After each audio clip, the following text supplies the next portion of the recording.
rôle aujourd'hui est surtout celui de donner quelques perspectives théoriques pour éventuellement encadrer la discussion qui va suivre. Et donc je vais, tout en m'excusant pour ma voix un peu enrhumée, chercher donc à proposer cet encadrement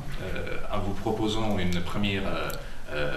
comme point de départ, une première réflexion qui n'est pas la mienne, mais celle de William Gibson, donc l'écrivain américain, sur l'ubiquité. Et la définition qu'il donne de l'ubiquité est,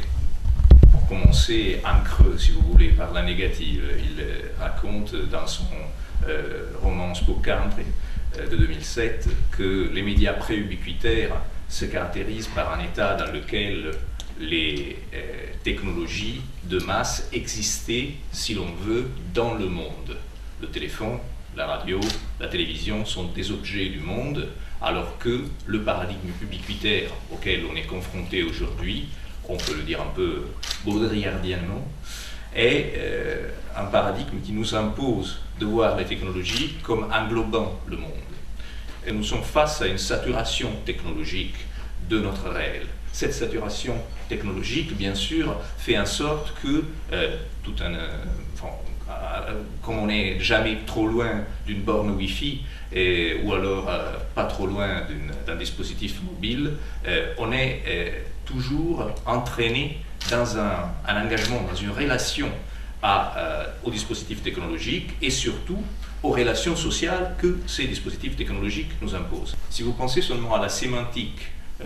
d'Internet, pour citer l'une de ces technologies, le fait qu'on est constamment renvoyé d'un espace extrêmement ouvert, l'étendue vide de la frontière électronique, on disait à une époque, du cyberespace qu'on doit explorer, donc aussi les noms commerciaux des logiciels Explorer nous renvoient à ça, ou alors l'étendue vide de la mer qu'on doit naviguer, qu'on doit surfer. Et face à ces métaphores de l'extrêmement ouvert, on a par contre, par opposition, des métaphores de l'extrêmement clos, de l'extrêmement enfermé, du maisonnier, du familier. Et donc on a évidemment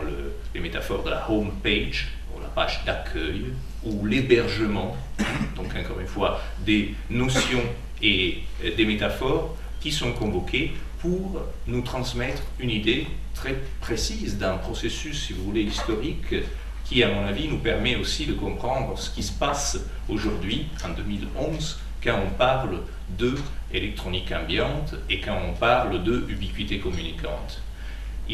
L'autre dynamique à laquelle j'ai fait allusion, c'est la dynamique de la miniaturisation. Évidemment, on est confronté à ça, chacun est confronté à ça si tout simplement on regarde dans sa poche et trouve son smartphone probablement. Donc cette miniaturisation nous a amené à, disons, rétrécir de plus en plus nos dispositifs. Le fait que nos technologies ne soient jamais et trop éloignées désormais de nos corps, qu'elles se frottent à nos corps, qu'elles soient toujours en contact avec nos peaux ou avec nos tissus, fait en sorte que cette saturation à laquelle je faisais allusion soit ô combien présente et claire pour tout le monde. Une logique qui était une logique qui avait dominé les années 80 et 90 était une logique de dualisme numérique. Le dualisme numérique revient à dire qu'en gros, il y aurait une opposition entre nos espaces de réalité quotidienne, donc la réalité tangible, le réel, et après qu'il y aurait un autre espace, un espace transcendant, un cyberespace d'information pure, la réalité et à la réalité à laquelle on est confronté chaque jour, et que notre quotidien est pénétré, traversé par ces technologies, et que ce dualisme numérique doit être remis en discussion, et j'espère qu'on aura l'occasion de le faire dans le débat qui va suivre, qu'il y a une compénétration et une mise en boucle entre les technologies et les espaces et les corps, et que cette mise en boucle est en réalité celle qui nous oblige aussi à revoir un certain nombre d'idées reçues qu'on a, disons, héritées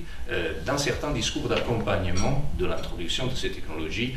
des décennies passées. L'autre question, c'est la question de l'aliénation de l'intimité, à laquelle faisait allusion Pierre-Antoine Chardel et d'autres. personnellement, ma position est plus mitigée. Je partage, si vous voulez, les idées de Serge Tisserand quand il parle d'extimité. Quand il parle du fait qu'au jour d'aujourd'hui, notre manière de décliner l'intimité dans un espace public qui est l'espace public du web, notamment, se fait à travers une manière de montrer ce qu'on a à l'intérieur, nos désirs, nos besoins, nos desiderata, pour que les autres les valident. Donc il y a une construction de soi qui est aussi une construction de nous dans ce qu'on a décidé d'appeler les communautés virtuelles. J'enchaîne sur une autre idée reçue, c'est celle de la désocialisation des usagers,